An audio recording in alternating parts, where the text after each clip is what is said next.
So if you're observing me in my rearview mirror, how are you able to see how close I'm driving behind another car? I can't determine how close your tires are, but And how are you able to do that? An odd situation arose in a small courtroom in Georgia. A police officer walked in confidently, thinking this was going to be another easy traffic case. What this officer did not realize was that the woman sitting quietly on the other side of the screen was not there to say she was sorry, she was there to fight back. From the moment we started the hearing, you could feel the tide had changed. The officer was prepared with his report, he had pressed his uniform, and his tone was practiced. This time, that wasn't going to cut it. Today, we're breaking down the courtroom confrontation that had the judge shocked into silence, the police officer scrambling for an explanation, and an audience wondering if this was about safety or just a ticket gone wrong. Before we get into it, remember to give this video a like, to subscribe, and to hold on tight because you're going to love the story that unfolds in a way you just will not believe. The judge formally opens the hearing as usual. Carrie, raise your right hand for me. Do you solemnly swear or affirm any testimony you give in this matter will be true? The officer is sworn in and he starts right away enlisting his qualifications. And Lieutenant Carey, how are you currently employed? Currently the lieutenant for the Clayton County Sheriff's Office Black Hawk Traffic Unit. He discusses his training, rank and years in traffic enforcement. He explains that on the day in question, he was patrolling the area, watching traffic in his rearview mirror when he sees a white Chevrolet Trax. Did you at any point in time have occasion to make contact or initiate a traffic stop with a white Chevrolet Trax that was driven by Miss Sydney Steele? Yes. He claims that the driver was changing lanes a lot, failing to signal and following another vehicle too closely. Thus, he felt she was acting recklessly and decided to enact a stop. His expression is one of self-confidence. Every sentence sounds rehearsed, assured, even impeccable. But, as every good storyteller knows, confidence without clarity is never long-lasting. Had the hearing stopped there, he may have walked out unscathed. But what happens next changes everything. As Sydney Steele starts her own questioning, she neither rushes nor yells. She just quietly asks one question that opens up the whole story. The officer blinks and then says, "I can see your car," and then the other car. Sydney leans slightly forward. How far from the other car? He guesses. Less than a car length. But were you able to see my tires? She asks. He admits not to being able to. He could only see her bumper. Got you. So how are you able to determine how close my tires were to the trunk of the car in front of me? I can't determine how close your tires are, but I can determine how close your bumper is to their rear bumper. If this were a movie, the music would be changing here. Because in a few lines, Sydney has turned it around. The officer's confident description suddenly sounds vague. He insists he saw her tailgating, but he was ahead of her looking in a mirror. The contradiction is now visible, and the judge is watching closely. The prosecutor tries to rebuild the officer's testimony, but it begins to unravel. The officer cannot remember which lane Sydney was in. At first, he says number 3, then changes it to number 2. Okay. Would you say that? No, well, when she was falling too close, she was in the number 2 lane as well. Okay. She went from number 3 lane to the number 2 lane, followed the car too close, and then switched back to the number 3 lane. When asked about the car she was supposedly following, he cannot recall the color or model. What was the kind of car that I was driving behind? I'm not sure. Okay. Do you remember the color? No, I don't. Okay.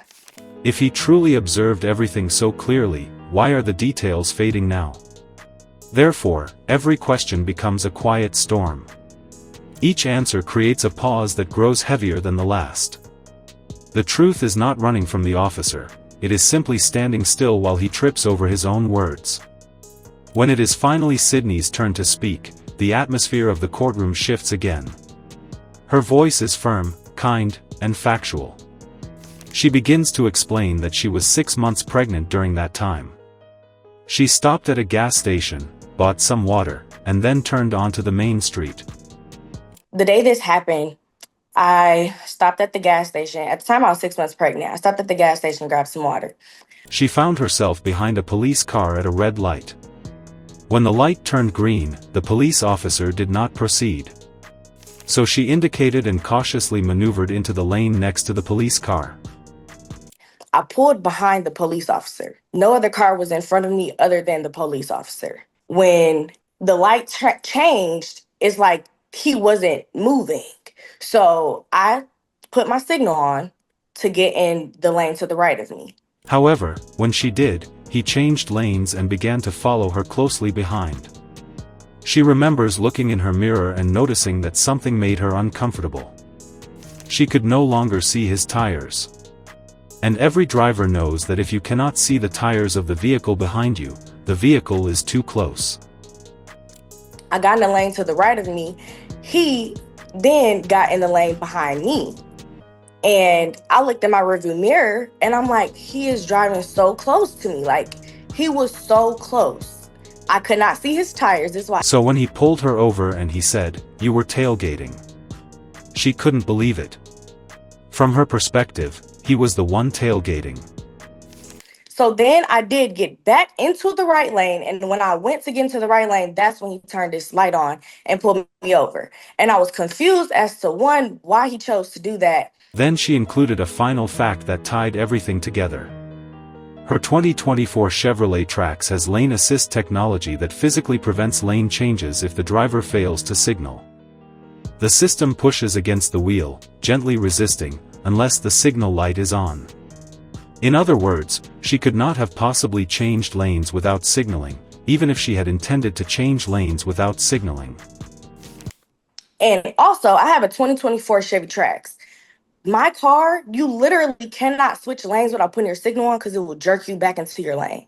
If this technology works as designed, then the entire allegation collapses. At this point, everyone in the courtroom senses what's coming.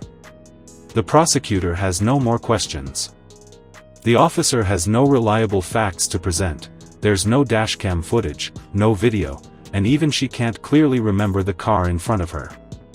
The judge looks back and forth between both sides and leans in. "Each of you has given sworn testimony," she reminds them. But without any other supporting detail, neither version of the events is to be assumed as being more credible than the other. Without additional evidence, neither testimony has greater weight than the other. Therefore, the court is not able to determine beyond a reasonable doubt that you committed an offense in this case and finds you not guilty on both offenses. This leaves no room for inference in the law. A conviction may only be based upon proof of guilt beyond a reasonable doubt. Here there is no proof. The ruling falls in a quiet but stubborn way. The court finds the defendant not guilty of both charges. Sydney thanks the judge. The officer says nothing. Though the case is all but done, the resonance of it drifts on long after the call is over. What happened that day didn't involve shouting back and forth or screaming at each other. What happened was a cool dismantling of doubt through reason and truth. The officer had experience, but with that experience also comes frailties when it's not experienced at a factual level. The defendant had nerves of steel, but that was strength through facts, not obstinacy. If more people began to approach the system with that intelligence and patience, then less weak cases would be populating courtrooms. Because every time someone assumes a ticket for a mistake, a reasonable belief, or anything careless in assumption, it doesn't just waste time but also erodes trust. When officers start presuming evidence rather than relying on actual evidence, honest policing becomes doubted. When courts accept the honest or shaky story as a truthful account, fairness disappears. At times, justice does not roar, rather, it whispers through reason. One woman showed courage and persistence in her ability to turn a little traffic ticket into a quiet victory for truth. Through her questions, she demonstrated that accuracy and the accuracy of the code still matters, and that confidence is not a substitute for evidence. If more people would have the courage to verify what simply does not add up, we could only hope to see authority and accountability in more equal balance. So, what do you think? Was this one careless slip or unwittingly symptomatic of something deeper? Please comment below. If you believe truth deserves to be championed and held to a higher standard, Like and subscribe and join us for more empowering stories reminding us why justice must always act from a place of clarity.